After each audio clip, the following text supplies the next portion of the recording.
This is Brad Bailey. I'm standing here at LA Live at the 15th anniversary of the global movement V-Day and its 1 Billion Rising campaign. I'm here with iconic actress Christine Lahti. Nice to meet you. Nice to meet you. So can you tell me, how did you get involved with this event? I've been an activist for women and children's rights for 40 years, and I've been a friend to Eve Ensler forever and involved in V-Day and Equality Now, and this is just an extraordinary opportunity to raise awareness about this #1 global issue, which is violence and abuse against women.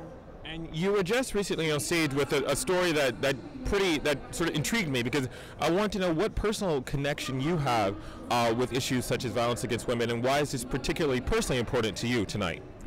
Well, you know, if it's 1 in 3 women, chances are we all know someone who's close to us who's been raped or abused, and I know several. I was just saying in my speech that my college roommate was raped at knife point about 20 minutes before I entered our home on campus, and she was so scared that she was told that she would be killed if she told anybody.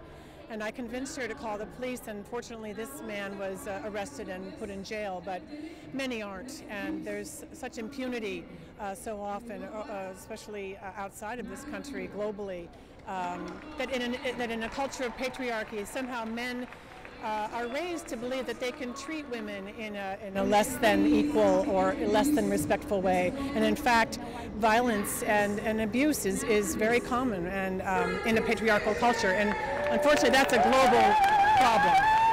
And so what would you then say to women looking at you now, or women hearing this message? What do you want to tell them, especially women who may be fearful of getting help or the assistance that they need? Of course they're fearful, and I can say that there are shelters, there's support, there's help. They do not have to live like this. They can speak out, they can get restraining orders, there's ways to get help, that they do not have to put up with one more day of fear and of abuse, and but it's not okay. They have to say enough, or they have to have friends help them say enough, but enough. And do you have children? I do.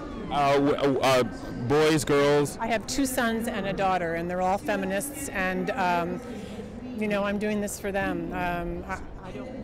Well, no, sorry. So what do you then tell your daughter specifically about how to protect themselves against violence they may face in the future, and what do you tell your sons about making sure that they also, you know, not just personally respect women's rights, but also defend women's rights in general? Well, I've taught them, hopefully, that they practice that there's a sense as a citizen that you are responsible for everybody who's in trouble, and if they witness something that is disrespectful towards anybody, that they would speak up and help that person, and I trust that they would. And my daughter, you know, she lives in New York City, and I've taught her, both my husband and I have taught her to be hyper vigilant and mindful of what's around her. You know, fortunately, where she lives, there's lots of people around and lots of students, so that I don't think she's ever on a deserted street where there might be real danger. But, you know, you never know. It can be a scary city, but it's also a really safe city. So I'm thrilled she's there, and I'm thrilled she's just mindful of what, you know, possibilities.